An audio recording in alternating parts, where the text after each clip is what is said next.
Hey guys, welcome to my November 23rd DVD update. I talk about all the DVDs and Blu-rays I've gotten over the last 3 weeks. Now the first DVD I got is from Low Budget Pictures, the company Low Budget Pictures, and it's called Taint Light, which is a spoof of the film Twilight, and even the cover is a total spoof of the cover for the first film.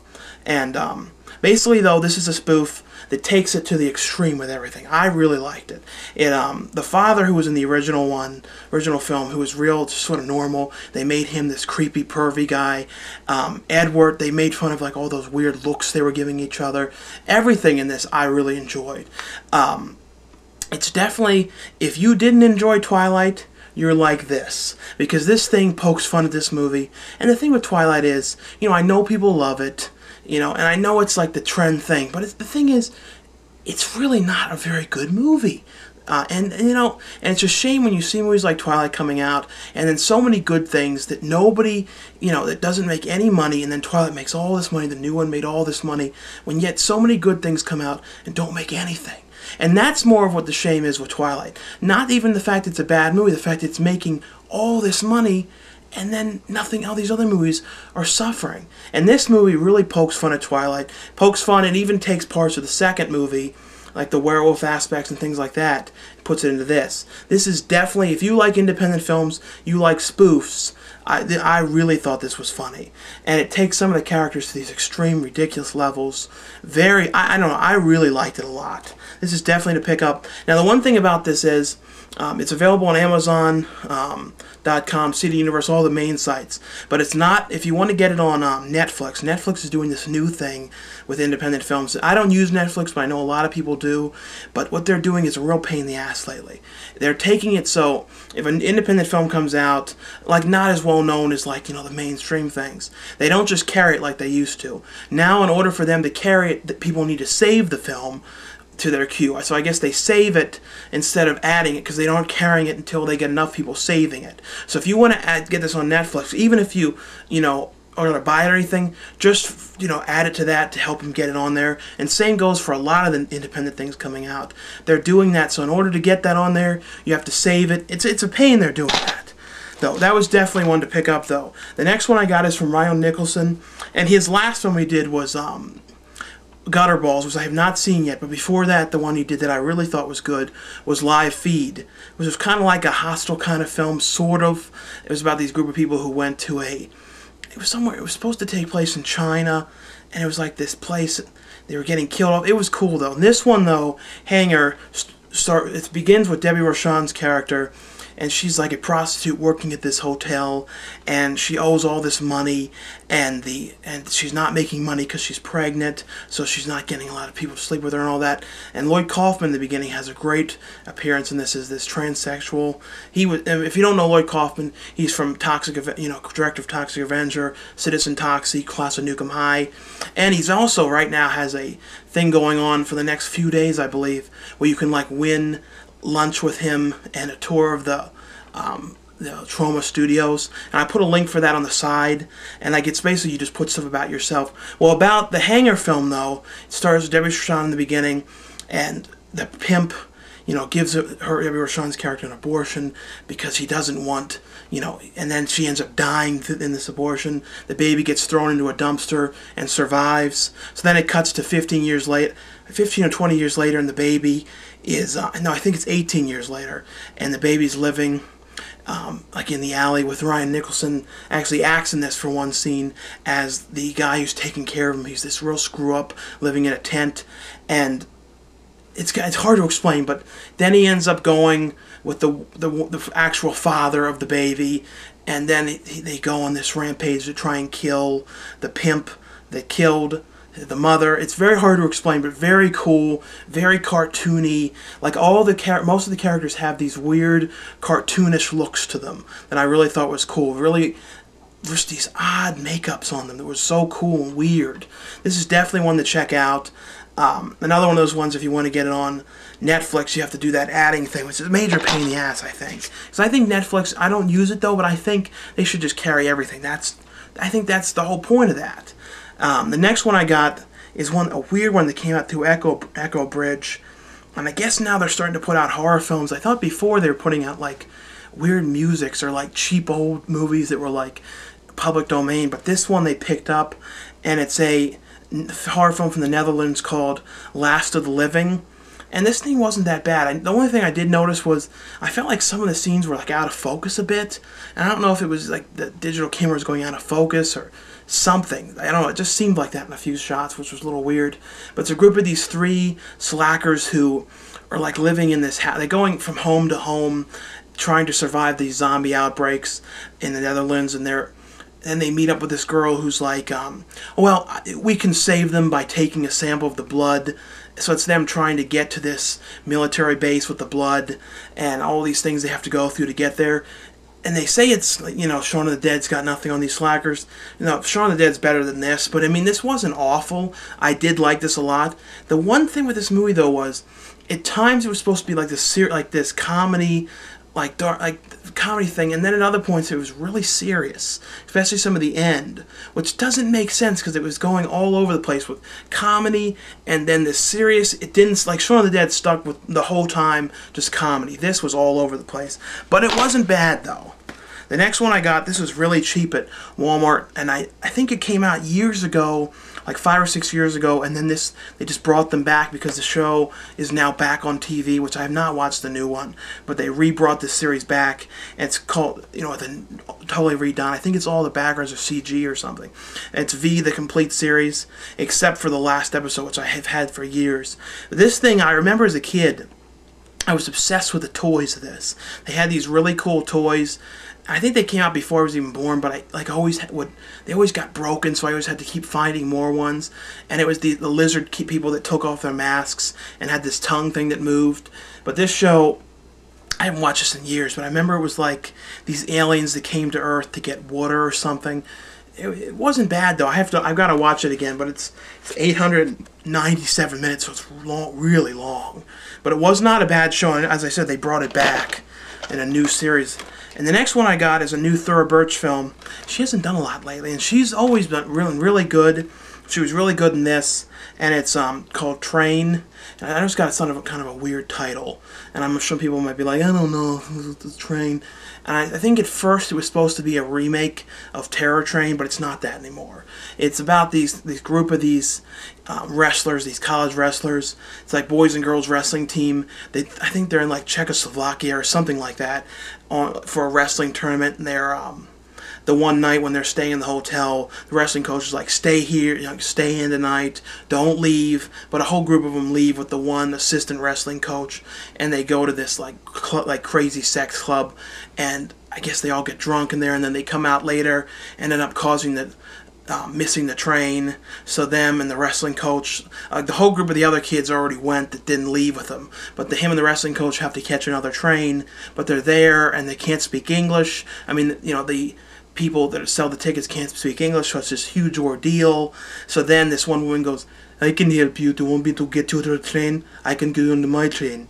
It's like, you buy the tickets of the train.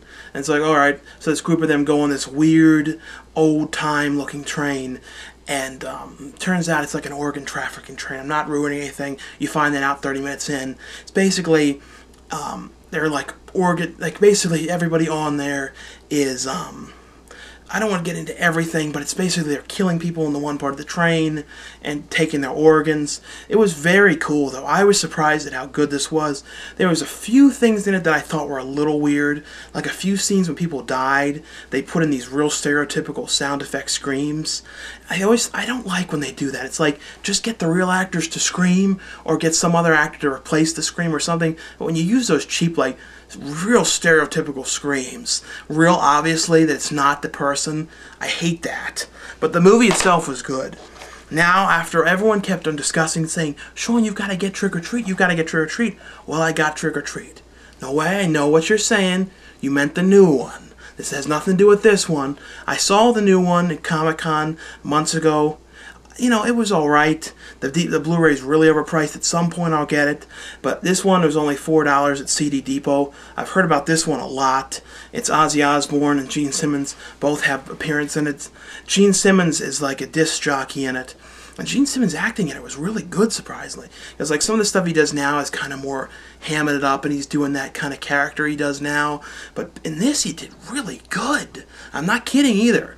And Ozzy Osbourne was a preacher in this, like a real small cameo in it. But it's about this kid who's obsessed with this rock star, and the rock star ended up going to school, the same school he went. He's like 15-something years older, and this is the movie Brain Scan kind of copies this a little bit, just a little bit. And it's this kid, as I said, he was sort of a loner in school, and he's all obsessed about this rock star. The rock star is going to put on a performance at his school, but ends up dying, like being banned from it, and ends up dying in a hotel fire.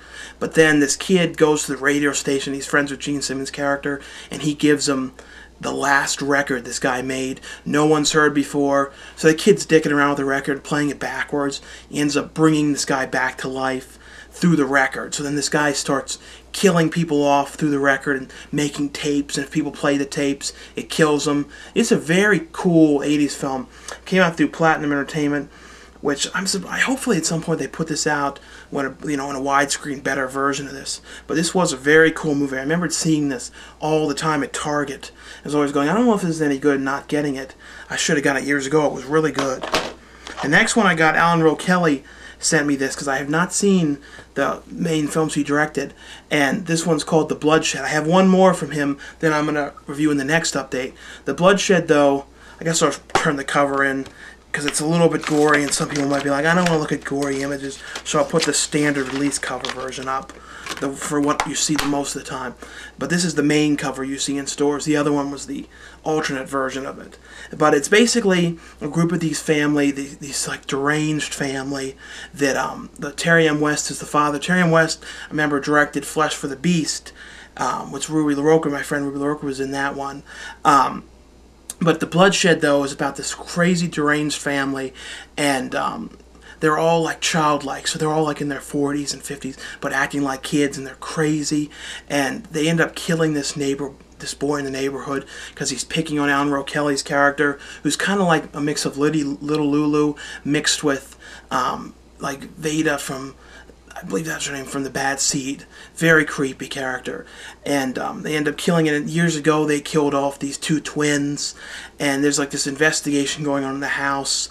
Going on around, trying to figure out who did this. And they end up killing, like, the one Alan Rowe Kelly's character has this big dream of becoming a fashion star. So then there's all these issues going on with this. And the one thing I really thought was cool, too, they used really good, like, piano, like, sounded like the 70s kind of pianos music, and this really came across like it was shot years ago, probably like something shot maybe early 80s, even maybe in the 70s. I really enjoyed this movie, and if you like Texas Chainsaw kind of films and things like that, this is definitely one to pick up. Now, the next one I got, this is from a company that I don't know what it is, and it just came out recently. It's called MYA Communication.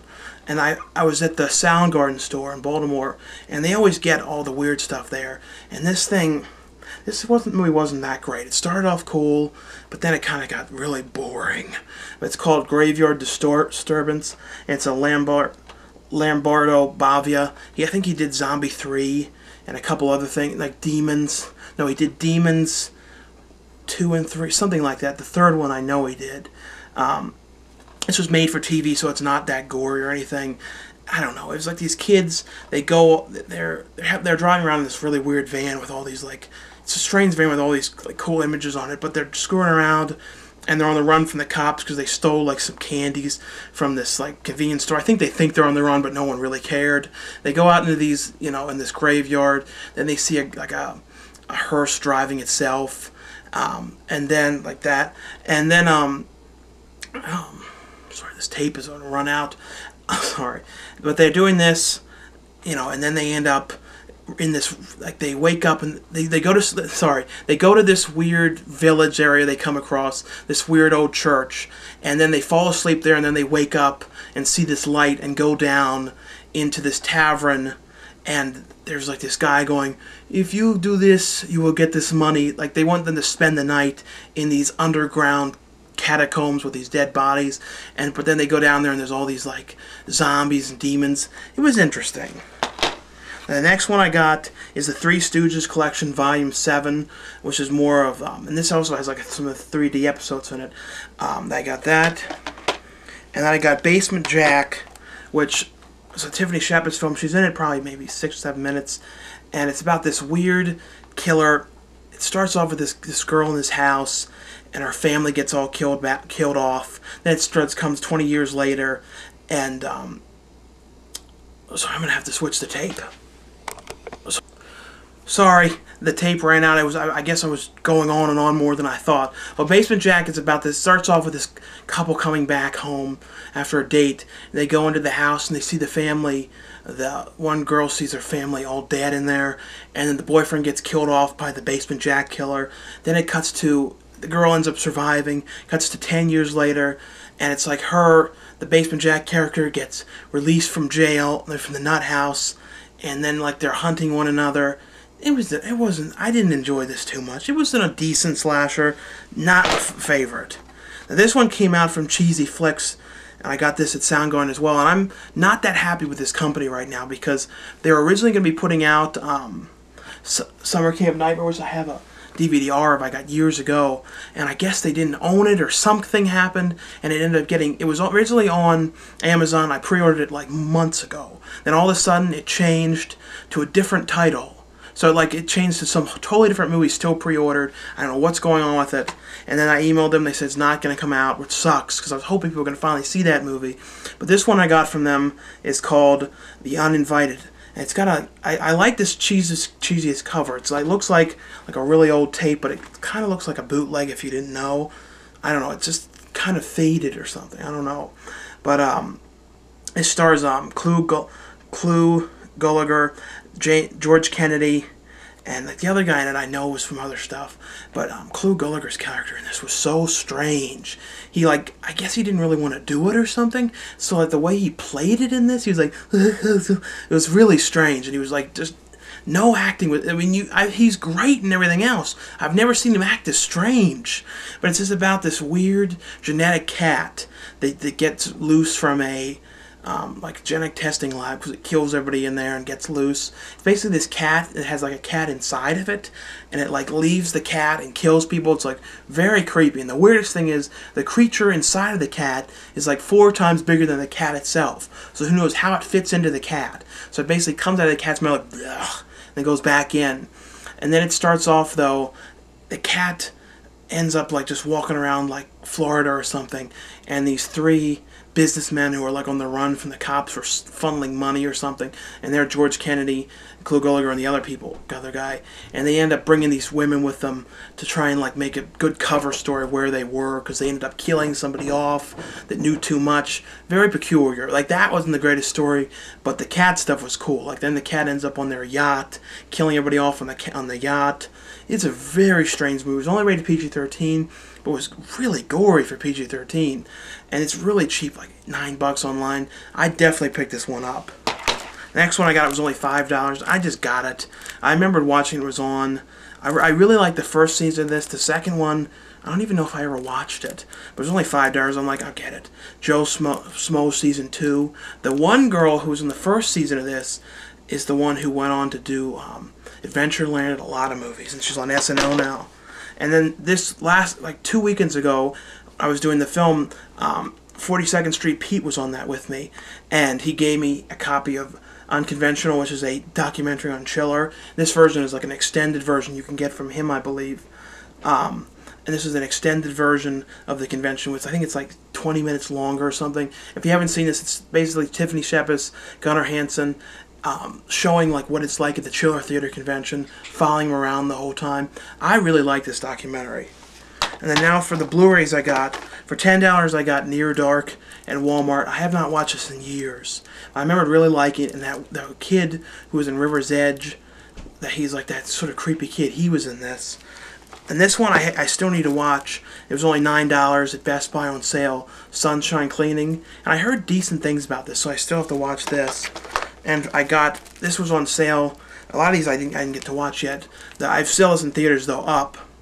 It's about this old man whose wife dies in the beginning. He's kind of depressed because they never got to go on this trip they wanted to this I think this island.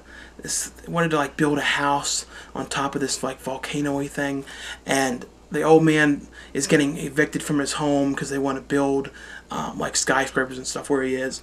So then he puts all these balloons on his house and flies away. It's the thing. It seems like it'd be real kiddish. It's actually kind of really pretty sad. And I know a lot of kids didn't like it because it's not really like Pixar's movies. Like kids watch them, but they're kind of more adult. Not like because they're dirty or anything. It's just the subject is more stuff adults would be interested in. The next one I got is John Travolta and Denzel Washington film, which I didn't get to see in theaters and wanted to, and I know it's a remake. And it's Pelham 1, 2, 3, 4. And this wasn't really bad. It was basically John Travolta and this group of people take over this train because they want to like make a statement and get like money out of it. It was a little peculiar. I don't know. The only thing I didn't care for about it was that it had some strange editing. Like they did this weird like slow motion-y weird thing they kept doing. It didn't work, and the opening to the song, the opening of the movie was kind of peculiar. But it was pretty cool though. Not too much to say. The next one I got is Chris Columbus's film, written by Larry Doyle, who did Duplex, and he did a couple other things. And this movie, a lot of people didn't see it because it looked like it was going to be crap, and the trailer didn't make it look as good as it is. And it's the I Love You, Beth Cooper. The one problem with it was the kid who was supposed to be 18 is played by somebody 30, and he looks too old, and that made it a little strange. But it's about these and Chris Columbus has done so many good things. This is Doubtfire, Home Alone, all kinds of stuff. But it's basically this kid who's graduating for his graduation speech. He tells this one girl that he loves her. She's flattered by it. Then she ends up going over to the house, and they have this crazy adventure through the night. It's kind of like a Can't Hardly Wait, kind of like one of those late 80s, early 90s kind of films. And it really seems that way. It's not one of those real current teenish things. Like current teens and stuff probably won't even like this thing. It was very funny. The thing that's a shame though was it was originally rated R and had to get cut down, so I figured the DVD was going to be the uncut R-rated version. That's not. They added some deleted scenes, but they're not the uncut R-rated stuff. So hopefully at some point, I don't know if they ever will though, they put out the R-rated version of this. Well, I hope you guys enjoyed the update, and I'll see you all in another 2 to 3 weeks. Thanks again for subscribing and for watching.